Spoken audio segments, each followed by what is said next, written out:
Karena kita tahu bersama ciri-ciri orang ikhlas tidak merasa ikhlas. Kata Imam As-Susi, man syahida ala ikhlasil ikhlas faqad ihtaja ikhlasul lil ikhlas. Apa barang siapa yang mengklaim dirinya ikhlas, maka rasanya amalan yang dia klaim ikhlas itu butuh evaluasi kembali. Butuh evaluasi kembali. Karena secara umum, ini bukan kaidah mutlak, tapi secara umum orang yang ikhlas itu nggak mengklaim dirinya ikhlas. Tapi dia serahkan kepada Allah. Kalau Allah tahu ini ikhlas, tolong ini. Jika Allah menilai ini ikhlas, segala macam. Jadi ini yang bisa kita lakukan ketika kita ingin bertawasul dengan amal soleh kita. Kita sebutkan amalan kita apa, lalu kita tutup dengan mengatakan, ya Allah, jika Engkau menilai yang aku kerjakan ini ikhlas, mencari wajahmu, tolong, baru sebutkan apa yang kita inginkan.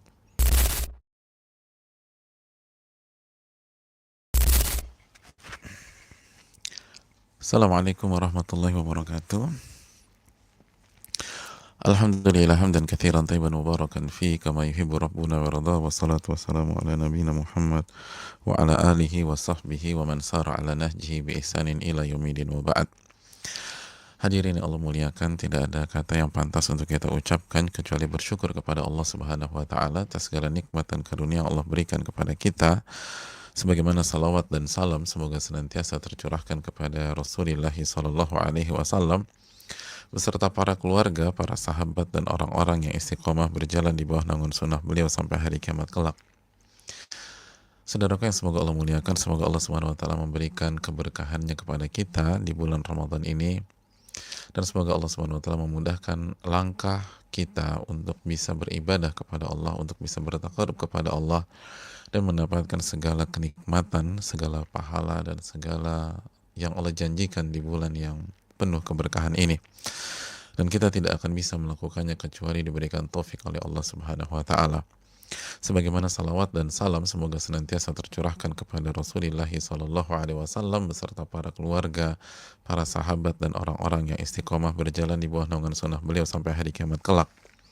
Saudaraku yang semoga Allah muliakan, dan kita masih bersama Al-Imam An-Nawawi rahimahullahu ta'ala dengan karya emasnya Riyadhus Shalihin, Taman Orang-Orang Soleh.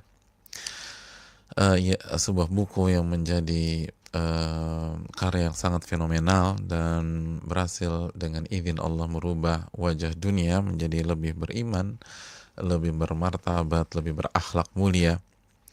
Dan ini tentu saja tidak mungkin dilepaskan dari hidayah Allah Subhanahu wa taala, lalu keikhlasan dan perjuangan dari Al-Imam Yahya bin Sharaf bin Murri bin Hasan bin Hussein bin Muhammad atau yang biasa dikenal dengan nama Al-Imam An-Nawawi.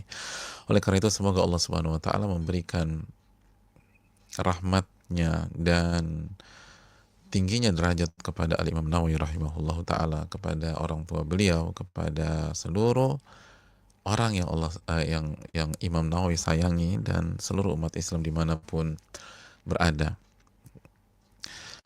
Dan semoga kita bisa mendapatkan pelajaran dari beliau. Dan saudaraku yang Allah muliakan, sekali lagi kitab ini dengan izin Allah Subhanahu wa taala bisa merubah diri kita jika kita istiqomah dalam mempelajarinya, jika kita konsisten dalam mempelajarinya. Adapun hanya belajar 1-2 hadis lalu berhenti, agak sulit untuk bisa mendapatkan hasil yang kita inginkan. Bukankah kaidah para ulama menyatakan man thabata nabat, barang siapa yang konsisten di satu titik dia akan tumbuh.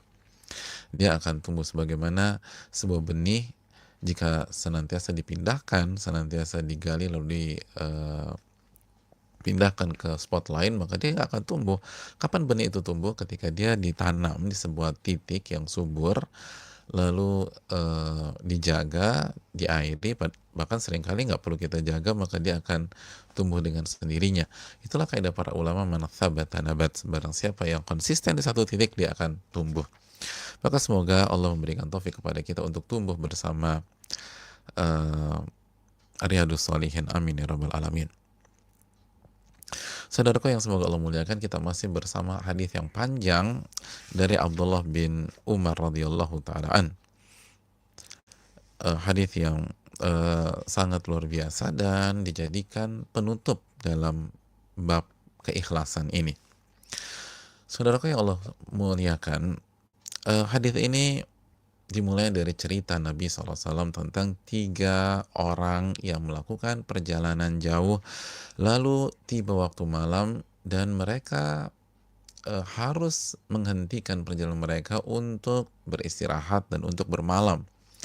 Maka mereka menemukan sebuah gua, mereka putuskan untuk masuk di gua tersebut, dan ketika mereka masuk di gua itu, ternyata ada batu besar yang jatuh dari gunung dan menutup persis di mulut gua itu. Lalu mereka semua sepakat dalam kondisi genting, dalam kondisi darurat di malam itu, mereka mengatakan innahu la yanjikum min hadhihi sakhra illa an tad'ullaha bi salihi a'malikum. Sesungguhnya Allah atau kita tidak akan bisa atau tidak ada yang bisa menyelamatkan kita dari batu besar ini kecuali setiap kalian atau setiap kita berdoa kepada Allah Subhanahu wa taala dengan menyebutkan amal-amal soleh kalian. Setiap kita doa dengan menyebutkan amal soleh kita. Lalu mulailah orang yang pertama, ia berdoa, Allahumma kana li abawani syaikhani kabiran, ya Allah, aku memiliki 2 orang tua, ayah dan ibu yang sudah sepuh, yang sudah lansia, wa kuntu la aghbiqu qablahuma ahlan wala mal, dan aku tidak aku suka memberikan mereka susu di malam hari, dan aku tidak akan berikan kepada seorang pun dari keluargaku, dari anak dan istriku dan hamba sayaku sebelum mereka meminum susu tersebut. Dan suatu hari aku harus mencari kayu di tempat yang agak jauh. Falam ari alaihi hatta nama, dan aku akhirnya terlambat pulang, dan ketika aku pulang mereka udah tidur. Fahalabtu lahuma ghubuqahuma, tapi aku tetap memerahkan susu untuk mereka. Fawajadtuhuma naimaini, dan ketika aku sudah siap dengan susu mereka, ternyata mereka tertidur, mereka nggak bangun. Fakaritu an uqidhahuma, dan aku nggak ingin membuat mereka bangun, aku nggak mau bangunin mereka dan mengganggu tidur nyenyak mereka dan kenyamanan mereka. Wan aghbiqa qablahuma ahlan aw mala, tapi di waktu yang sama aku juga tidak akan memberikan susu ini kepada siapapun sebelum mereka, tidak istri, tidak anak-anak, dan tidak hamba sahaya. Maka apa yang terjadi? Falabithu walqaduhu ala yadi, maka aku putuskan untuk menunggu mereka begadang dengan memegang susu tersebut. Antadhiru istighadhahuma, aku tunggu sampai mereka berdua terbangun. Ditunggu sampai hatta barakal fajru. Ternyata mereka terus tertidur sampai masuk waktu subuh. Wasaibatu yatadagawna inda qadami, dan anak-anakku itu udah ngerengek-rengek di bawah diriku sambil megang-megang kakiku, jadi ngerengek-rengek, ayah mau susu ya, ayah mau susu ya, ayah mau susu ya. Mereka nangis, mereka ngerengek-rengek di kakiku itu, dan aku tetap nggak berikan sampai mereka bangun, dan aku berikan susu itu ke mereka duluan, dan mereka meminum, memprioritaskan orang tua dibanding anak-anak dan istri. Allahumma in kuntu fa'altu dzalika ibtigha'a wajhika, ya Allah, apabila aku melakukan itu semua karena mengharapkan wajahmu, fafarrij anna ma nahnu fih min hadhihi sakhra, maka tolong singkirkan batu tersebut sehingga kami bisa keluar dari gua ini. Fanfarajat syai'an la yastati'una al-khuruja min, dan ternyata subhanallah itu batu bergerak, tapi ruang yang dihasilkan dari pergerakan itu tetap tidak bisa membuat mereka keluar dari gua itu, tetap nggak bisa keluar walaupun sudah bergerak. Maka orang yang kedua pun berdoa, dan kita akan start dari sini pertemuan kita. Saudaraku yang Allah muliakan, qala al-akhar, Orang yang kedua berdoa, Allahumma, ya Allah, innahu kanat li ibnatu ammi, ibnatu ammin. Ya Allah, aku memiliki sepupu, memiliki sepupu. Dia itu anak perempuan dari omku, dari jalur ayah. Jadi sepupu dari jalur ayah. Sepupu perempuan. Sepupu perempuan. Kanat ahabban nasi ilayya. Sepupuku itu orang yang paling aku cintai. Jadi ini wanita yang paling ia cintai. Jadi dia suka sama sepupunya sendiri, naksir sama sepupunya sendiri, dan jatuh cinta kepada sepupunya. Jadi bukan suka-sukaan biasa-biasa aja. Ini sudah yang paling ia cintai di muka bumi itu sepupu perempuannya. Wa fi riwayat kuntu uhibbuha ka ashaddi ma yuhibbur rijalun nisa. Aku mencintai dia itu seperti cinta yang paling tinggi yang dirasakan seorang laki-laki kepada wanita. Udah paling top deh. Ini cinta paling top. Seorang laki-laki ke wanita. Udah cinta mati. Suka banget dan cinta sekali kepada sepupunya tersebut. Dan itu ungkapan dia. Rasa cinta yang paling kuat yang dimiliki oleh seorang laki-laki kepada wanita. Fa'aradtuha ala nafsiha. Dan aku ingin tidur dengannya. Aku ingin berhubungan intim dengan dia. Dia pengen zina dengan sepupunya tersebut.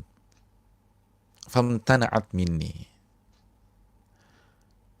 Dan sepupu wanitanya selalu nggak mau, selalu menolak, selalu menolak, selalu menolak. Hatta alamat biha sanatun minas sinin. Sampai di sebuah tahun, faja'atni fa'ataituha 20 wa mi'ata dinar. Sebuah tahun, suatu saat dia datang. Sepupu perempuannya nih, itu datang. Wanita yang paling ia cintai di muka bumi ini itu datang. Dan menjelaskan bahwa dia lagi kesulitan. Dia sedang mungkin ada masalah, ada kondisi darurat, dan wanita ini butuh uang. Wanita ini butuh uang. Dan udah mentok udah. Ini kayaknya masalahnya berat banget. Maka apa yang terjadi? Fa'ataituha 20 wa mi'ata dinar. Maka aku memberikan sepupuku itu, aku memberikan sepupunya itu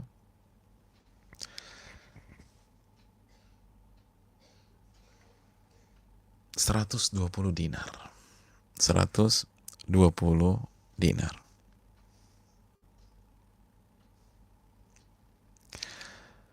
Hadirin Allah muliakan. Tapi dengan syarat. Nggak ada makan siang gratis kan gitu ya. Dengan syarat. Syaratnya apa? Syaratnya antukhalliya baini wa baina nafsiha. Syaratnya aku bisa tidur dengan dia. Jadi ini yang paling ditunggu-tunggu dari dulu, dia nunggu kesempatan ini. Nggak pernah mau, nggak pernah mau, nggak pernah mau. Tiba-tiba ini susah. Butuh duit. Kondisi darurat. Oke, saya akan bantu. Dikasih 120 dinar. Dikasih 120 dinar. Tapi dengan syarat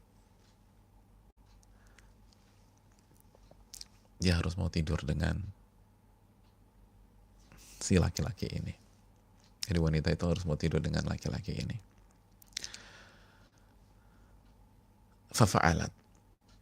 Akhirnya dengan terpaksa wanita ini menyetujui. Sepupunya ini menyetujui. karena kondisi sudah nggak memungkinkan lagi. Kondisi sudah tidak ada jalan keluar lagi. Hadirin yang Allah muliakan, dan kata para ulama seperti Al-Imam Muhammad bin Shalih Al-Utsaimin, pada dasarnya juga nggak boleh gitu loh. Pada dasarnya tetap tidak diperbolehkan. Hanya saja, ya itulah yang terjadi. Itulah yang terjadi dalam kasus tersebut. Jadi zina dalam kondisi darurat apapun ya nggak boleh. Tapi kata para ulama, walakin ala kulli hal hadzal ladzi hasal. Ya, itulah alur ceritanya. Akhirnya si wanita ini menyetujui. Mungkin wanita lemah, dia bingung mau ngapain. Ya udah boleh deh. Dan akhirnya diberikan itu 120 dinar. Dan 120 dinar itu besar loh jamaah. Besar. Kurang lebih itu 300-an sampai 400-an juta. Itu bisa sampai 414 juta. Tentu saja harga beda-beda ya. Tapi bisa sampai harga 414 juta. Gede loh. Sangat besar. Tapi di waktu yang di sisi lain itu murah untuk sebuah kehormatan wanita. Sangat-sangat murah untuk kehormatan wanita. Sangat-sangat receh untuk kehormatan seorang wanita. Tapi dalam kondisi darurat akhirnya wanita ini terpaksa mengiyakan. Hadirin yang Allah muliakan, mari kita lanjutkan. Hatta idza qadartu 'alaiha, sampai akhirnya mereka berada di sebuah ruangan atau kamar, dan qadartu 'alaiha, bahasa laki-laki ini, aku memiliki tubuhnya. Jadi sudah ini wanita untuk dia lah, di waktu itu diserahkan semuanya. Artinya dia mampu melakukan apapun dengan wanita tersebut. Qadartu 'alaiha, dia mampu melakukan apapun yang dia inginkan dengan wanita tersebut. Gak ada yang menghalangi. Dia wanita udah pasrah. Dalam riwayat yang lain, falamma qa'adtu baina rijlaiha, dalam riwayat, ketika aku sudah duduk di antara kedua kakinya. Duduk di antara dua kakinya, atau aku sudah berada di antara dua kakinya. Sebagaimana apa yang ingin dilakukan oleh laki-laki ke wanita atau suami ke istri, sudah berada di kedua kaki wanita tersebut. Dan lihat jamaah sekalian betapa halusnya kalimat yang digunakan di dalam hadis-hadis Nabi kita Shallallahu Alaihi Wasallam. Betapa halusnya.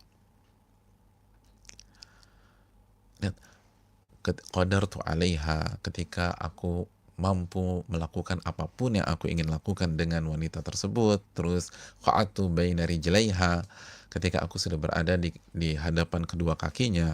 Itu bahasa yang sangat elegan jemaah. Sehingga hadis ini apabila dikonsumsi seluruh elemen, seluruh lapisan, semua nyaman. Semua nggak ada yang risih. Didengar orang tua nyaman, orang tua dan anak, misalnya kita ikut kajian bareng-bareng, itu semua nyaman. Anaknya nggak disuruh, kamu ambil air di dapur. Kok ambil air sih? Ya udah minum. Kan lagi puasa. Oh iya. Berbeda dengan apabila membaca hal-hal lain. Ini hadis bisa dinikmati seluruh lapisan dan elemen masyarakat.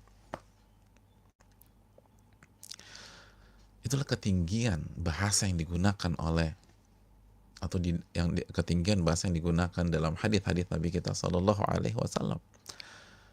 Laki-laki ini mampu melakukan apapun dengan wanita tersebut, lalu sudah berada di kedua kaki wanita itu. Bahasa-bahasa yang sangat elegan. Dan ini pelajaran bagi kita untuk menggunakan bahasa-bahasa tersebut, khususnya ketika membahas hal-hal yang sensitif. Kecuali membahas khususnya dalam membahas hal-hal sensitif. Menerangkan ya, tapi usahakan pakai bahasa seelegan mungkin. Menggunakan bahasa seelegan mungkin, dengan tetap memperhatikan goal dari sebuah komunikasi, yaitu memahami pendengar, atau membuat pendengar atau orang yang kita ajak komunikasi itu paham.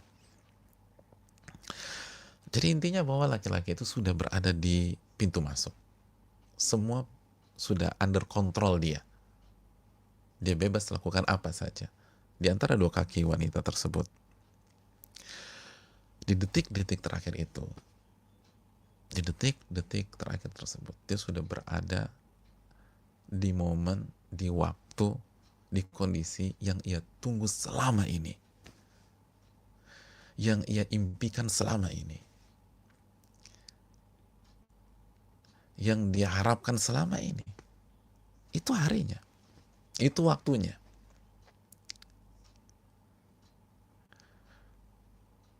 Saudaraku yang Allah muliakan, apa yang terjadi? Terjadi perzinaan. Qalat ittaqillah wa la tafuddal khatama illa bihaqqi. Di last minute itu, wanita itu menyatakan ittaqillah. Bertakwalah kepada Allah. Dan jangan engkau masukkan cincin kecuali dengan cara yang halal.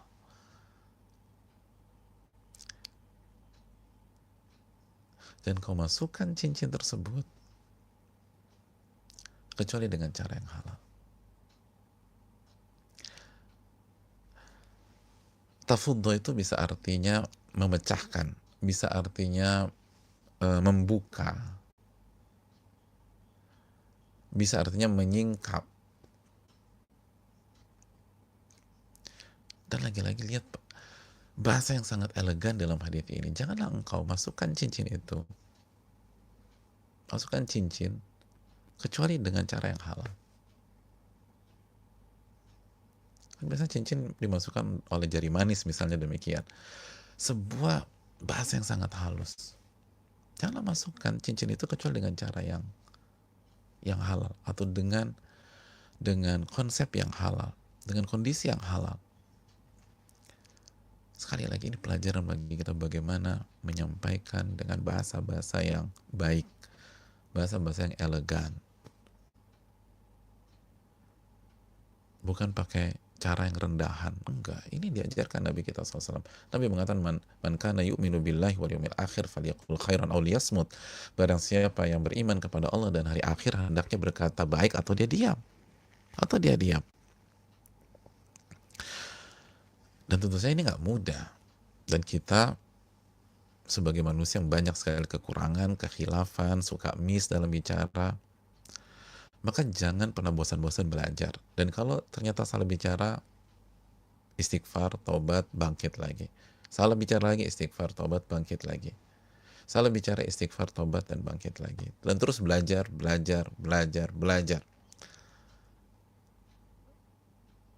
Sebagaimana ucapan ulama klasik, man kathura kalamuhu kathura khata'u, barang siapa yang banyak bicara maka salahnya juga banyak. Tapi hadis ini memberikan kita pembelajaran. Kita harus belajar bicara. Lihat bahasa-bahasa yang sangat indah. Khususnya sekali lagi ketika menceritakan hal-hal yang sensitif. Gunakan bahasa yang elegan. Hadirin yang Allah muliakan,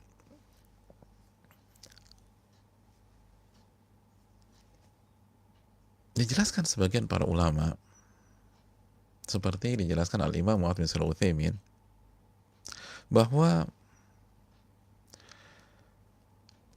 wanita ini mengatakan ini haram, ini maksiat, bertakwalah kepada Allah. Dan kata beliau, atau kata ulama kita, wa asyarat ila annahu in arada hadha bil haqq fala mani'a indaha. Dan ini pesan dari si wanita ini kepada laki-laki, kepada sepupunya ini, kalau si sepupunya ini menginginkan dirinya, ini kan dari angle wanitanya, kalau si sepupunya ini menginginkan dirinya dengan cara yang hak, dengan cara yang halal, dengan menikah, fala mani'a indaha, dia nggak apa-apa. La mani'a indaha, dia nggak apa-apa. Lakin kaunuhu yafuddul khatam bighairi haqq hiya la turid. Tapi apabila caranya dengan memasukkan cincin padahal tidak halal, itu yang dia nggak mau gitu loh. Itu yang dia nggak mau. Karena dia tahu ini maksiat. Jadi menarik ya keterangan dari Al-Imam Muhammad bin Shalih Utsaimin. Jadi di antara selain dia ingin mengerem, dia juga ingin katakan kalau ingin menginginkan aku, pakai cara yang halal dong. Pakai cara yang halal. Kalau pakai cara yang halal, engkau datang baik-baik melamar atau menikahi aku nggak ada masalah. Tapi ini haram. Ini haram. Ini maksiat. Ini maksiat. Itu udah last minute, udah nggak bisa ngapa-ngapain. Disampaikan. Apa yang terjadi jamaah sekalian? Kita lanjutkan hadis tersebut. Fansaraftu anha wa hiya ahabbun nasi ilayya wa taraktu adh-dhahaba alladhi a'taytuha. Allahu Akbar. Kata si laki-laki ini, begitu aku dengar kalimat itu kalimat menghujam ke dalam hati dan jantungku, maka aku beranjak. Bayangkan, udah ada di pintu masuk, udah berdiri di antara dua kaki si sepupu yang sangat dia cintai itu. Fansaraftu anha, lalu aku beranjak menjauh dari dia. Aku beranjak menjauh dari dia. Dan si laki-laki itu masih bilang, dan ia tetap wanita yang paling aku cintai. Tapi aku pergi. Dan bukan hanya pergi. Aku kasih 120 dinar sebagai hadiah buat dia. Udah, gak usah dibalas. Udah kasih. Aku tinggalkan, itu udah buat gue. 300-400 juta udah dikasih. Saudaraku yang Allah muliakan,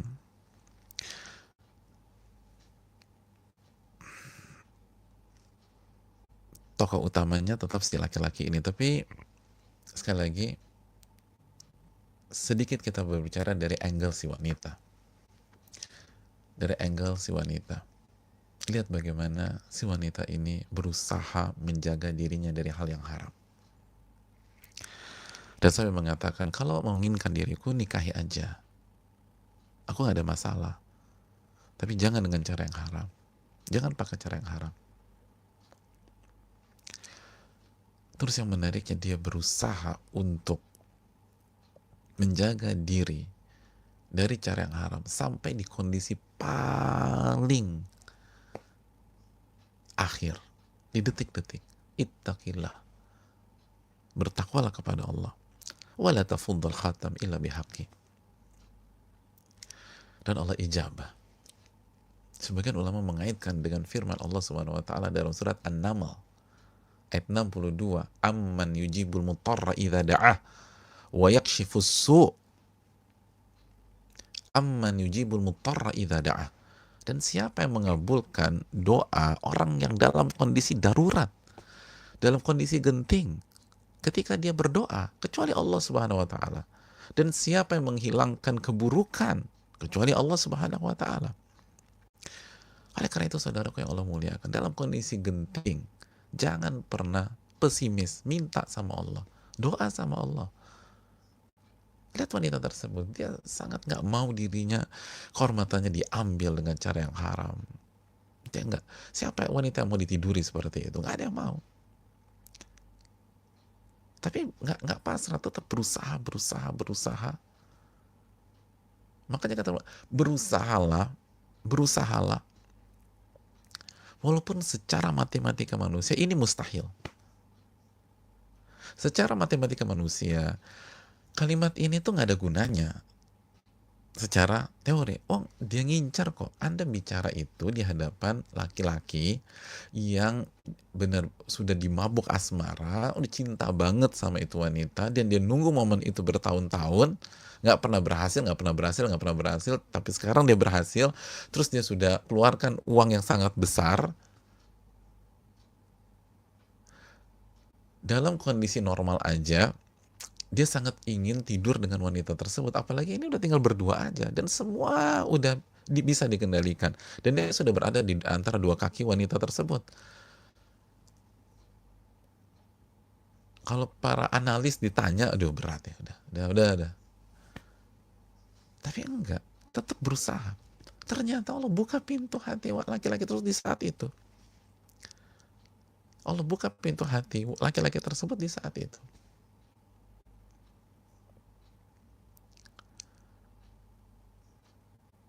Masuk ke dalam hatinya. Masuk ke dalam hatinya.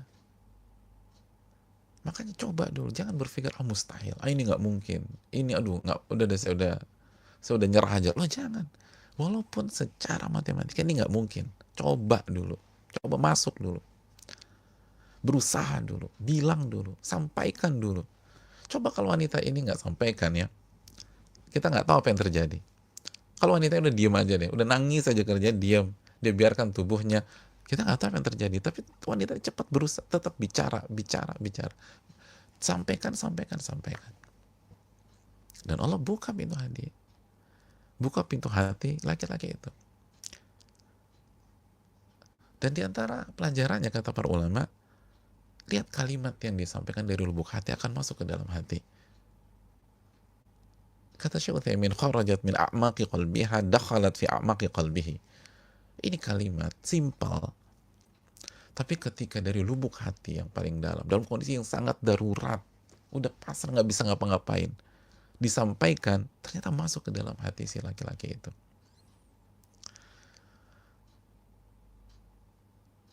Lalu dia tinggalkan wanita itu yang selama ini ia inginkan.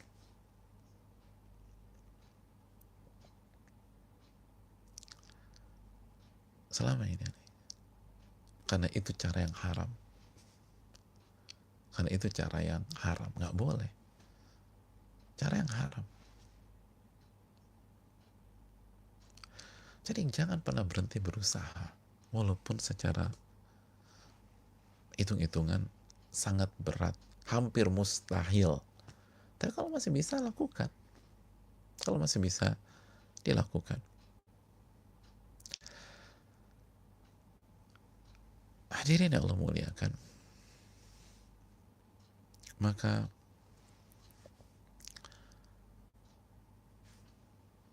kita kembali lagi ke tokoh utamanya, si laki-laki ini. Apa kata dia? Dia berdoa, Allahumma in kuntu fa'altu dzalika ibtigha'a wajhika fafruj 'anna ma nahnu fih. Ya Allah, apabila aku melakukan hal tersebut semata-mata ikhlas mengharapkan wajahmu, maka selamatkanlah kami dari kondisi ini. Fanfarajatis sakhratu ghaira annahum la yastati'una al-khuruja minha. Dan Allahu Akbar, itu batu bergeser, bergerak, membuat sebuah celah. Tapi qadar Allah, mereka masih belum bisa keluar dari mulut gua tersebut. Masih nggak bisa. Tinggal dikit lagi tapi nggak bisa nih gitu. Misalnya demikian. Tetap nggak bisa. Tapi bergerak. Allahu Akbar. Maka yang ketiga harus turun. Berdoa juga. Oqal. Orang yang ketika ini berdoa, Allahumma sta'jartu ujara. Ya Allah, aku mempekerjakan beberapa orang, meng-hire beberapa orang. Wa a'taituhum ajrahum. Dan aku memberikan gaji, hak, salary mereka semua. Ghaira rajulin wahidin. Kecuali satu orang. Taraka alladhi lahu wa dhahab. Karena orang ini pergi sebelum dia ambil gajinya, upahnya, salary-nya. Jadi bukan karena saya nggak ngasih, Saya mau ngasih, dia udah hilang. Dia belum ngambil, dia udah pergi. Nggak jelas dia pergi kemana. Jadi bukan salah saya. Dalam arti dia jelaskan bahwa ini bukan karena kelalaian saya. Dia yang menghilang sebelum dia ambil gajinya. Nah karena ini pegawainya pergi, fathammartu ajrahu hatta kathurat minhul amwal.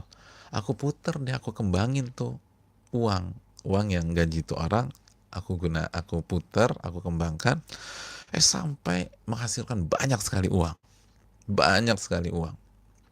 Faja'ani ba'dahin.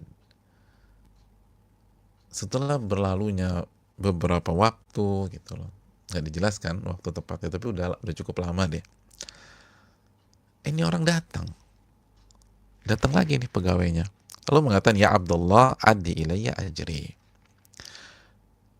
Wahai Abdullah, maksudnya Pak, tolong kasih gaji saya yang dulu itu. Saya minta hak saya. Fakultu, maka aku berkata kepada mantan pegawaiku ini, kullu ma tara min ajrik. Yang kamu lihat semua ini, itu upahmu. Semua yang kau lihat ini upahmu. Minal ibil wal baqar wal ghanam wal raqiq. Dilihat tuh, kata si bosnya ini, mantan bosnya, ini ada onta, ini ada sapi, ada kambing, ada budak, semua ini punya kamu. Dikasih semua punya kamu nih. Apa kata mantan pegawainya ini? Ya Abdullah, la tastahzi bi. Wahai Abdullah, wahai bosku, jangan mengolok-olok diriku. Jangan bercanda. Jangan bercanda. Kalau bahasa anak-anak sekarang, jangan ngeprank gitu ya. Pokoknya jangan bercanda. Saya tahu gaji saya berapa. Ini apa-apaan maksudnya kau tunjukkan ini. Fakultu la astahzi'u bik. Aku nggak bercanda kok. Aku serius. Ini semua punya kamu. Kan dikembangkan, diputar sampai kayak begini. Setelah mantan pegawainya itu diyakinkan, ini nggak bercanda, ini serius. Ini semua punya kamu. Aku kembangkan, aku putar. Alhamdulillah, Allah kasih segala macam. Udah ambil aja. Fa'akhadahu kullahu wastaqahu falam yatruk minhu syai'a. Itu sama mantan anak buahnya diambil semuanya. Dan nggak disisihkan sama sekali. Semua diambil. Diambil. Dan tidak disisakan sama sekali.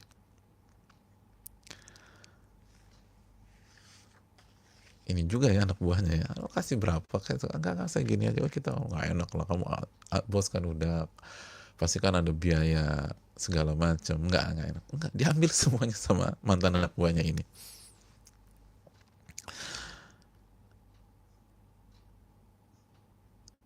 Lihat bagaimana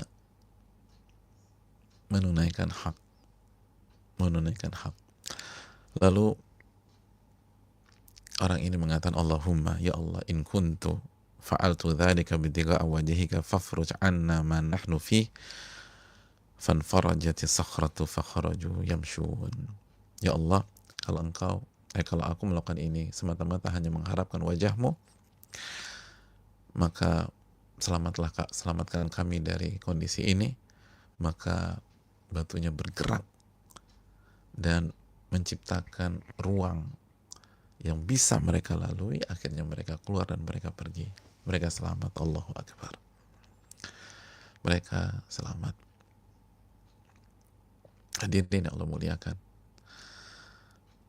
inilah hadis yang luar biasa. Ini real. Ini kenyataan. Ini bukan fiksi. Ini kenyataan, disampaikan Nabi kita SAW. Dan ingat surat An-Najm ayat 3 dan 4. Wa ma yantiqu 'anil hawa in huwa illa wahyun yuha. Nabi tidak berbicara dengan hawa nafsunya, tapi wahyu yang Allah wahyukan kepada beliau. Wahyu yang Allah wahyukan kepada beliau. Dan dari hadis yang panjang ini kita bisa simpulkan, yang pertama, pentingnya amal soleh, pentingnya amal soleh, khususnya dalam kondisi lapang, jamaah. Khususnya dalam kondisi lapang, kita lihat tiga tiga kasus ini, tiga amal soleh ini, semuanya dalam kondisi lapang. Di kondisi lapang. Semuanya di kondisi punya opsi untuk melakukan sebaliknya. Punya opsi melakukan sebaliknya. Ketiga orang tersebut. Yang pertama, punya opsi untuk tidur, nanti aja pagi-pagi baru kasih orang tua. Tapi dia nggak ambil opsi itu. Dia tungguin. Dia berdiri, ditungguin. Ada opsi untuk ngasih anak-anaknya atau istrinya. Udah anak-anaknya nangis nih, ngerengek nangis di kakinya, siapa orang tua nggak tersentuh, anak udah nangis di kaki, dibiarin aja orang tua dulu. Tak bilang oke anak-anak nanti aku perah lagi kasih orang tua, enggak. Orang tua prioritas dan dia punya opsi lain, tapi dia nggak ambil opsi itu. Yang kedua, sebagaimana tadi kita sampaikan, dia punya opsi untuk berzina dengan wanita yang begitu ia cintai, berzina. Dan berada di puncak kelapangan untuk melakukan itu, di puncak kelapangan. Ini yang ditunggu-tunggu selama ini yang dinanti. Dia pengen tidur sama wanita itu, selama ini nggak berhasil. Lalu sekarang wanita itu nggak berdaya, nggak akan berontak, nggak akan melawan dan lain sebagainya, tapi dia tinggalkan. Dia punya opsi untuk melakukan zina itu, tapi dia nggak lakukan. Dan dia ada di puncak kelapangan. Beda dengan orang yang masih nego, masih cari segala, ini ada depan mata deh, tapi dia nggak melakukan, tidak melakukan.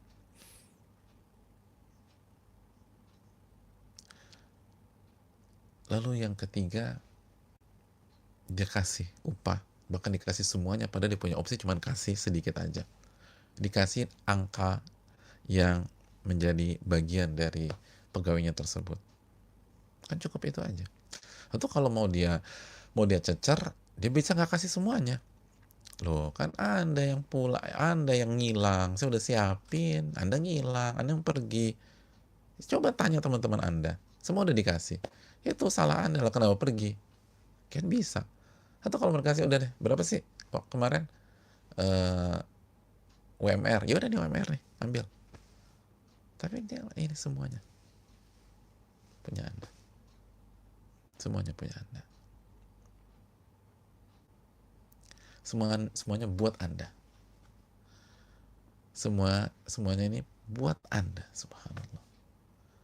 Nabi SAW bersabda, ta'arraf ilallahi fi raha ya'rifka fi syiddah. Perkenalkan diri Anda kepada Allah dengan beribadah kepada Allah ketika Anda lapang, niscaya Allah akan ingat Anda ketika Anda susah. Allah akan ingat Anda ketika Anda sedang jatuh. Allah akan ingat Anda ketika Anda sedang sulit.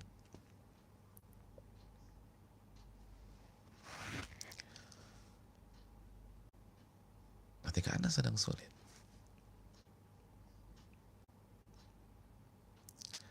Ketika pada saat mereka lagi lapang, mereka berusaha mendekat kepada Allah, maka begitu mereka lagi genting, ini udah ketutup, mati jamaah.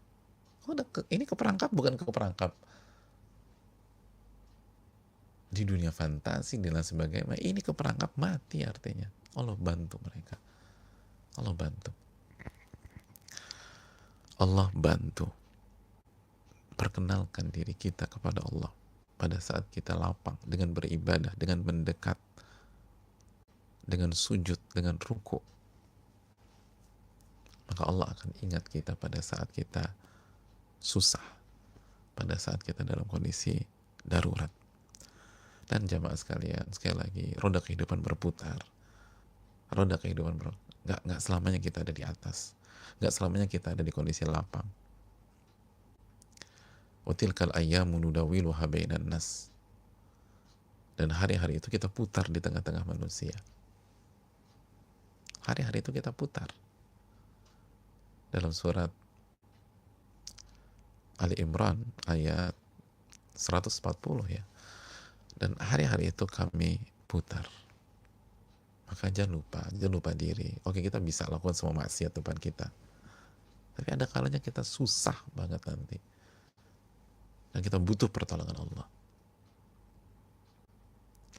Ini hal yang perlu kita camkan. Lalu yang berikutnya jamaah sekalian yang Allah muliakan,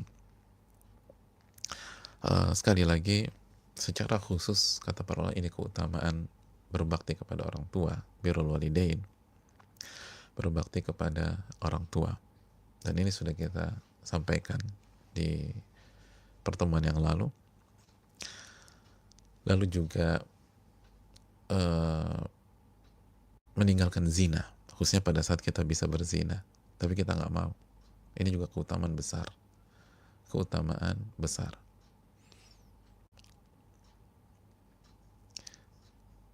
dan ini akan membuat kita diselamatkan Allah di saat-saat sulit dan di saat-saat sempit. Sebagaimana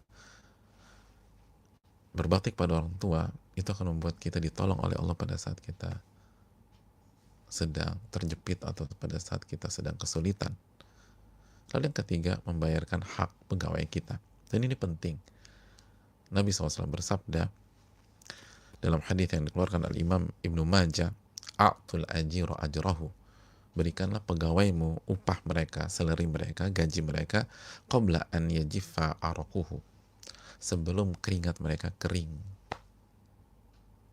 Sampai begitu penekanannya. Kasih upah mereka, kasih gaji mereka sebelum keringat mereka kering. Artinya ini penekanan, jangan ditunda-tunda. Orang jangan dipersulit gitu. Apalagi nggak dikasih sama sekali. Artinya kasihnya on time, sesuai dengan perjanjian udah kasih tuh. Dan salah satu orang yang di hari kiamat nanti, salah satu orang yang pada hari kiamat nanti akan menjadi musuh Allah Subhanahu wa ta'ala, musuh. Ana khosmuhum, kata Allah Subhanahu wa ta'ala, saya akan jadi musuh mereka. Dalam hadis riwayat Imam Bukhari. Ini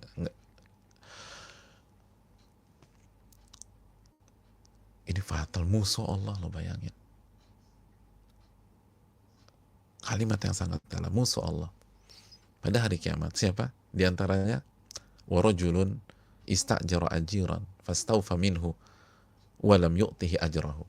Seseorang yang mempekerjakan pegawai, mempekerjakan staf, mempekerjakan seseorang, lalu pegawainya ini telah menunaikan kewajibannya, telah bekerja untuk dia, walam yu'tihi ajrahu, tapi dianya tidak kasih gaji pegawainya tersebut, tidak kasih gaji, tidak kasih haknya, tidak kasih salarinya, itu jadi musuh Allah Subhanahu wa ta'ala. Hadis riwayat Imam Bukhari. Ini menunjukkan, khususnya dalam kondisi hari ini jamaah, banyak orang nggak dapat gajinya, banyak orang nggak dapat haknya. Kita sebagai yang punya atau kita sebagai yang bertanggung jawab nggak boleh demikian. Lebih baik korbankan apa yang kita punya biar mereka punya, biar mereka dapat haknya. Korbankan. Jangan sampai kita sia-siakan, atau jangan sampai kita nggak kasih hak orang, nggak kasih hak pegawai kita, nggak kasih hak staf kita, nggak kasih hak buruh kita, dan seterusnya. Dan kita rugi, kita jual aset kita jual mobil kita jual rumah kita mungkin untuk kasih gaji mereka, daripada kita harus bermusuhan dengan Allah pada hari kiamat. Ini berat, bermusuhan dengan Allah, bermusuhan dengan Allah. Allah nggak bantu kita aja, kita setengah mati, kita sengsara di hari kiamat. Ini bermusuhan dengan Allah. Jangan bermusuhan dengan Allah Subhanahu wa ta'ala. Berikanlah gaji dari orang yang bekerja dengan kita. Hadirin yang Allah muliakan, poin yang berikutnya ada hal yang ingin ditekankan. Hadits ini memberikan pelajaran kepada kita bahwa orang yang berniat maksiat lalu berusaha melakukan maksiat tersebut,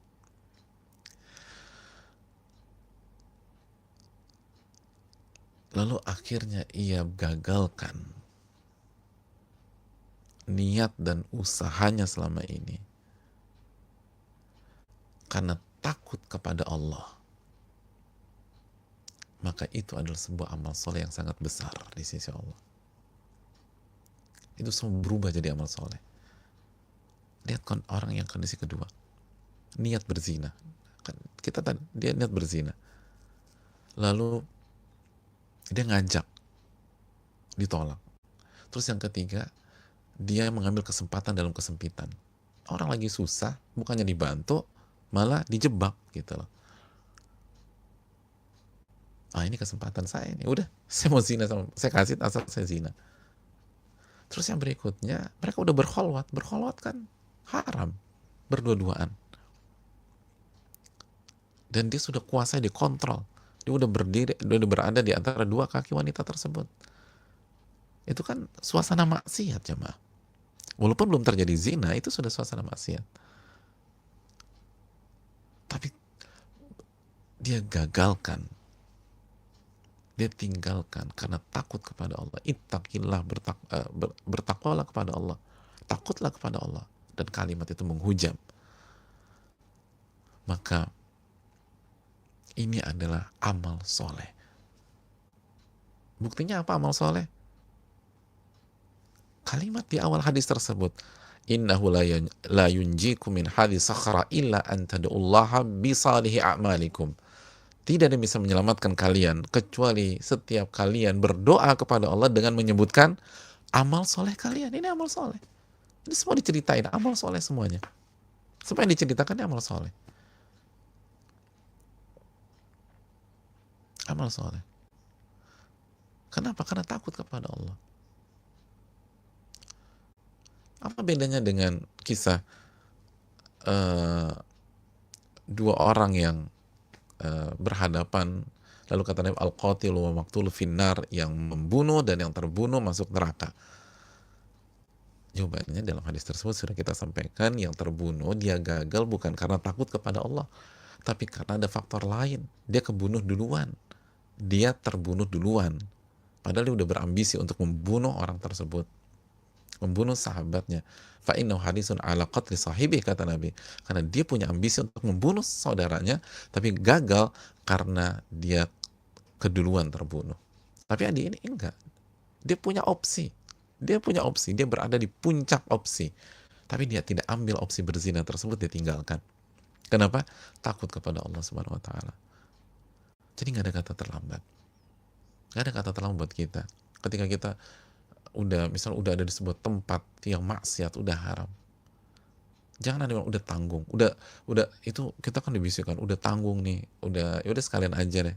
Enggak, keluar, takut kepada Allah, maka itu akan jadi amal soleh kita dan akan ngebantu kita pada saat kita susah, pada saat kita kesulitan di dunia maupun di akhirat. Itu hal yang penting untuk kita camkan.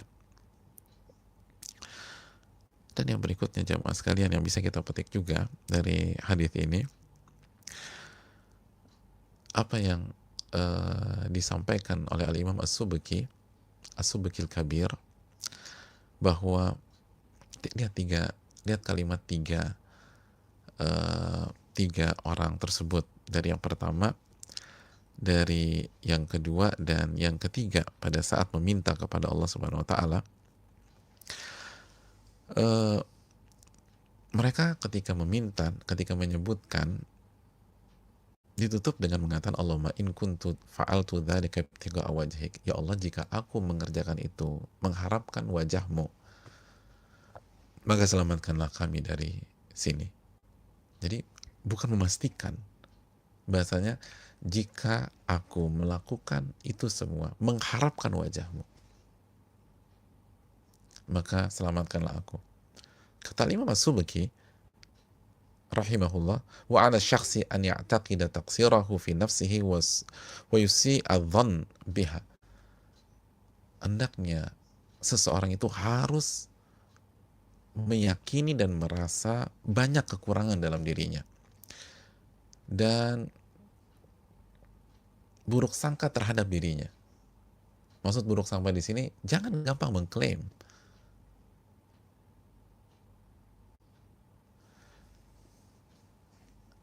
Lalu setelah itu, wa yabhathu kullu wahidin min amali ma yadhunnu annahu akhlasa fih. Lalu setelah itu dia cari dari amal-amalannya, kira-kira mana yang menurut dia itu yang paling ikhlas, atau yang mana yang ikhlas gitu loh. Yang mana yang ikhlas. Fayufawwidhu amrahu ilallah. Lalu dia serahkan kepada Allah. Allah yang Maha tahu itu ikhlas apa enggak. Wa yu'alliq ad-du'a ala ilmi Allah bihi fa illam yaglib ala dhannihi ikhlasa.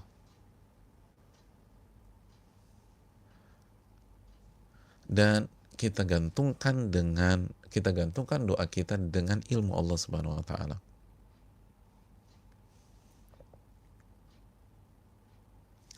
Jadi jangan saya ikhlas ini, saya enggak. Lihat, ya Allah, kalau aku mengerjakan ini mengharapkan wajahmu.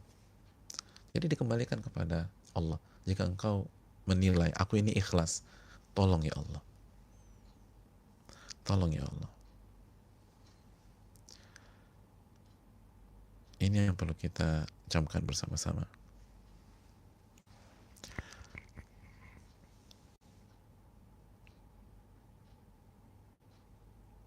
Karena kita tahu bersama, ciri-ciri orang ikhlas tidak merasa ikhlas. Kata Imam As-Susi, man syahida ala ikhlasil ikhlas faqad ihtaja ikhlasul lil ikhlas. Apa barang siapa yang mengklaim dirinya ikhlas, maka rasanya amalan yang dia klaim ikhlas itu butuh evaluasi kembali. Butuh evaluasi kembali. Karena secara umum, ini bukan kaidah mutlak, tapi secara umum orang yang ikhlas itu nggak mengklaim dirinya ikhlas. Tapi dia serahkan kepada Allah. Kalau Allah tahu ini ikhlas, tolong ini. Jika Allah menilai ini ikhlas, segala macam. Jadi ini yang bisa kita lakukan ketika kita ingin bertawasul dengan amal soleh kita. Kita sebutkan amalan kita apa, lalu kita tutup dengan mengatakan, ya Allah, jika engkau menilai yang aku kerjakan ini ikhlas, mencari wajahmu, tolong, baru sebutkan apa yang kita inginkan. Sebagaimana alur dari hadits ini. Sekali lagi, kita katakan Allahumma, ya Allah, baru cerita. Atau kita buat apa sih? Mungkin kita bantu orang, ceritakan gimana kita bantu orang. Atau pada kita sholat gitu, ya Allah, tadi berapa waktu aku berhasil sholat tahajud lama, bacanya panjang, khusyuk, itu mungkin sholat yang paling Masya Allah. Baru, ya Allah, kalau engkau menilai sholatku itu mencari wajahmu ikhlas, maka tolonglah aku. Jadi itu yang bisa kita lakukan, dan silakan dipraktekkan. Lalu yang terakhir, hadirin yang Allah muliakan, sekali lagi penutupannya jelas. Hadits ini memberikan pelajaran kepada kita bahwa keikhlasan itu menyelamatkan kita. Keikhlasan membuat Allah menyelamatkan kita. Keikhlasan membuat Allah menyelamatkan kita. Semua amalan ini bukan sebatas berbakti kepada orang tua, bukan sebatas tidak berzina, bukan sebatas memenuhi hak dari pegawai, tapi ini adalah tentang keikhlasan. Keikhlasan yang melahirkan amalan-amalan yang begitu luar biasa ini, dan keikhlasanlah yang membuat mereka diselamatkan oleh Allah Subhanahu wa taala. Makanya penutupannya mereka katakan, kalau aku kerjakan itu semua ikhlas mencari wajahmu. Karena kalau amalan yang luar biasa di atas dilakukan dengan riya, percuma. Dilakukan agar dipuji, percuma. Dilakukan untuk pencitraan, percuma. Justru itu syirik. Syirik yang sudah kita jelas, syirik kecil itu. Oleh karena itu, jamaah yang Allah muliakan, ini tentang keikhlasan. Maka karena ini tentang keikhlasan, ini membuat kita punya harapan. Karena bisa jadi banyak di antara kita nggak pernah berada di posisi orang pertama. atau nggak pernah berada di posisi orang kedua atau di orang ketiga. Gimana nih, saya pengen berdoa dengan amal soleh saya, tapi saya nggak punya pegawai, wong saya aja OB, Ustadz, aku ini orang kecil, gimana nerapin? Atau jangan berpikir lebih parah, kalau gitu aku mau eh, cari wanita panggilan aja, mau ngamalin orang yang kedua, nanti begitu last minute baru aku tinggalin dia, terus aku tinggalin aja uangnya berapa lah gitu. Lu jangan, bukan itu poinnya, bukan itu poinnya. Ini tentang keikhlasan. Oleh karena itu setiap kita punya kehidupan kita masing-masing, setiap kita punya amalan-amalan kita masing-masing, setiap kita punya kondisi-kondisi masing-masing, maka hadapi kondisi itu dengan ikhlas. Harapkan wajah Allah Subhanahu wa taala. Jangan hadapkan pihak lain. Sekali lagi, keikhlasan bukan hanya membuat amalan kita diterima, tapi juga membuat Allah menyelamatkan kita, khususnya di waktu-waktu genting. Khususnya di waktu-waktu genting. Ini yang bisa disampaikan, semoga bermanfaat. Wassalamualaikum warahmatullahi wabarakatuh.